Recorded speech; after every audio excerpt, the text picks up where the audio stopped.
Dalawang individual arestado ng PNP Isabela sa paglabag sa PD 705 at bribery, milyong halaga ng kahoy na sabat sa Cordon Isabela. Ang balitang ito ay babahagi ni Patrolwoman Jerilyn Colico.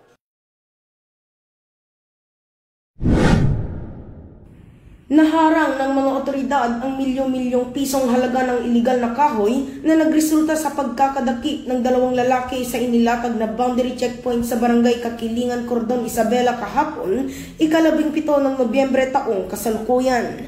Kinilala ang mga suspect na sina alias Paul, 45 taong gulang, driver, at alias Omar, 43 taong gulang, helper na kapwa residente ng barangay Nara, Etiaga, Isabela.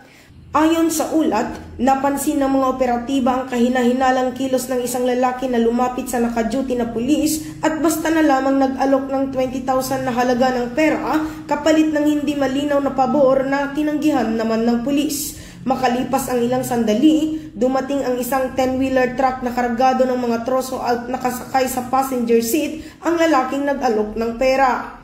Nang tanungin ang driver ng truck at helper, sinabi ng mga ito na sako ng mais ang kanilang sakay, pero dahil sa kahina-hinalang bigat, sinuri ito ng mga pulis. Dito na tumambad ang mga sako na naglalaman ng libu-libong board feet ng kahoy, kabilang ang nara, mga sako ng rice hull, at mais at half-cut na plastic bottle powder residue na ginamit para maitago ang mga kahoy.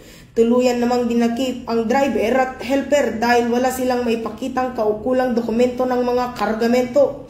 Sa isinagawang inventaryo ng DNR personnel at barangay officials ng barangay Kakilingan, umaabot sa humigit kumulang 8,000 board feet ng narawood o katumbas ng halagang 4 million pesos, isang 10-wheeler truck, 10 plastic na bote ng powder residue ang nakumpiska ng mga otoridad.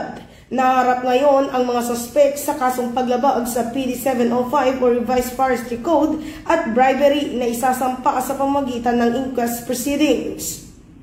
Mula dito sa Lambak ng Cagayan, ako ang inyong Police News Network Correspondent, Patrolwoman Jerilyn Colico, alagad ng batas, tagataguyod ng balitang pulis.